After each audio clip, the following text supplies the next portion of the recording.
Hello viewers, আসসালামু আলাইকুম। Star agri চ্যানেলে আপনাদেরকে স্বাগতম। আপনি যদি আমাদের চ্যানেলে নতুন হয়ে থাকেন তাহলে প্লিজ চ্যানেলটি সাবস্ক্রাইব করে আমাদের পাশে থাকবেন। ধন্যবাদ। আসসালামু আলাইকুম ভিউয়ার্স, আজকে আপনাদেরকে দেখাবো কীভাবে পুকুর পাড়ে লাউ চাষ করে লাভবান হওয়া যায়। পুকুর পাড়ে শুকনো মৌসুমে মাচা তৈরি করলে মাচা তৈরি করতে খুবই সহজ হয়, তাই আমরা শুকনো মৌসুমে মাচা তৈরি করেছি। দেখেন, এক একটি বাঁশের গ্যাপ হবে কমপক্ষে 10 থেকে 12 ফুট, তাহলে লাউ ভালো ধরবে এই মাচায়। এবং এই মাচাটির উচ্চতা হতে হবে 7 অথবা 8 ফুট, যাতে করে পানিতে না পড়ে।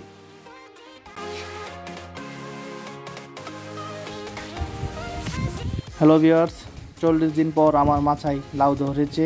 মাত্র লাউ ধরা শুরু করেছে। লাউ প্রতিদিন 40 থেকে 50টা লাউ আমি এখান থেকে সংগ্রহ করতে পারি। তাতে করে প্রতিদিন আমার আয় হচ্ছে 2500 টাকা, এবং 2500 টাকা আয় হলে আমাদের লাউ চাষে আসলেই লাভবান হওয়া যায়। তবে এই লাউ চাষের ক্ষেত্রে কিছু পরিচর্যা আছে। লাউ গাছের অনেক পরিচর্যা করতে হয়।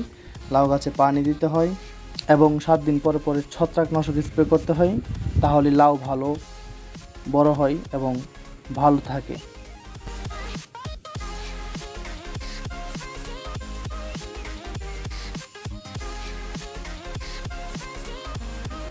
যদিও এখন জুলাই মাস, লাউ চাষ করার সময় না, কিন্তু আমি অগ্রিম লাউ গাছ রোপণ করেছি, তাই লাউ ধরছে। এখন লাউয়ের দামও মোটামুটি অনেক ভালো, তাই লাভবান হওয়ার চান্সটা একটু বেশি।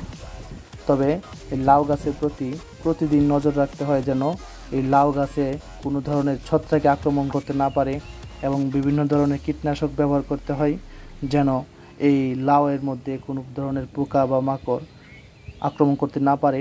তবে আমি কীটনাশক খুব কম ব্যবহার করেছি।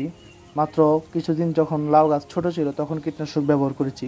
তবে এখন আমি ফুরাডেন ফাদ বা তাবিজ অনেকেই বলে চিনে, ওইটা ব্যবহার করতেছি যেন লাউয়ের যে মাছি পোকা আছে, যেই পোকাটার আক্রমণে লাউ নষ্ট হয়ে যায়, সেই পোকার কারণে আমি ফুরাডেন ফাদ ব্যবহার করেছি এবং তাবিজ ব্যবহার করেছি। তাতে করে আমার লাউ একটিও নষ্ট হচ্ছে না।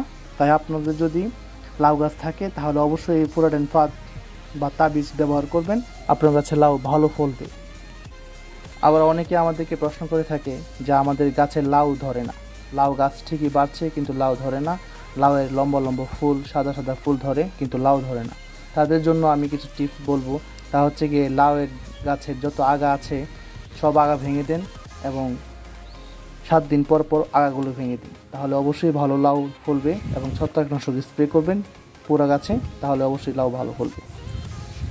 আপনাদের যদি কোনো প্রশ্ন থেকে থাকে তাহলে প্লিজ আমাদের কমেন্ট বক্সে জানান, আমরা আপনাদের সকল প্রশ্নের উত্তর দেব।